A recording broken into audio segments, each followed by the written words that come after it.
ዘንድሮ የአረንጓዴ አሻራ መሪ ቃል ተስፋን መትከል ይላል።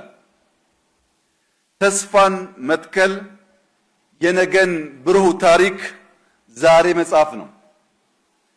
ተስፋን መትከል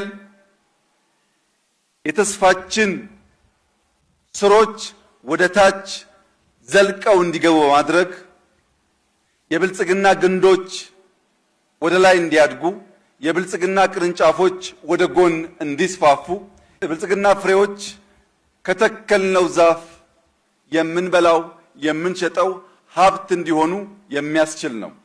ለምን ተስፋን መትከል በተለየ መንገድ መረጣችሁ ያላችሁ እንደሆነ ተስፋ በጣም በርካታ ትርጓሜዎች አሉት።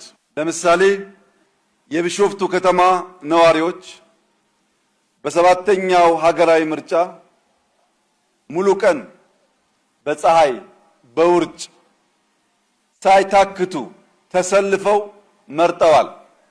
የመረጡት ግን የቢሾፍቱ ከንቲባ የኦሮሚያ ክልላዊ መንግስት በቂ ስራ ሰሩልን ብለው ሳይሆን ሊሰሩልን ይችላሉ ብለው ተስፋ አድርገው ነው። ተስፋን ታጥቀው ተስፋን አድርገው ብንደግፍ አብረን ብንቆም የተሻለ ልማት ሊመጣ ይችላል ብለው ነው።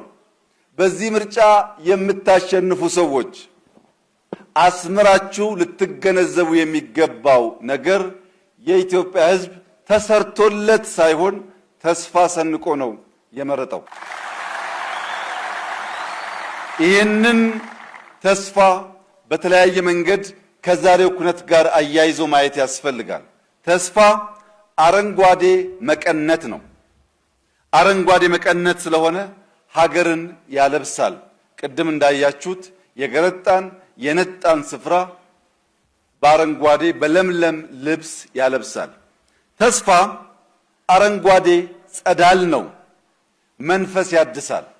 እዚህ ቦታ የሚቀመጥ ማንም ሰው ይህንን ተራራ ይህንን ሐይቅ አይቶ ውስጡ ደስታ የማይሞላ ሐሴት የማይላበስና የመረጋጋት ስሜት በውስጡ የማያድርሰው አይኖርም። ተፈጥሮ እንደዚህ አይነት ጉልበት አለው።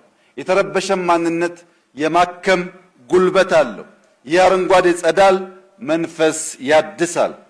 አረንጓዴ ወርቅም ነው ተስፋ። አረንጓዴ ወርቅ ቢዋቡት ጌጥ ነው፣ ቢነግዱ ቢሸጡበት ደግሞ ሀብት ነው። ቡናን ተመልከቱ። ከ600 ሚሊዮን ዘንድሮ 3 ቢሊዮን ገደማ ኤክስፖርት እንደርሳለን።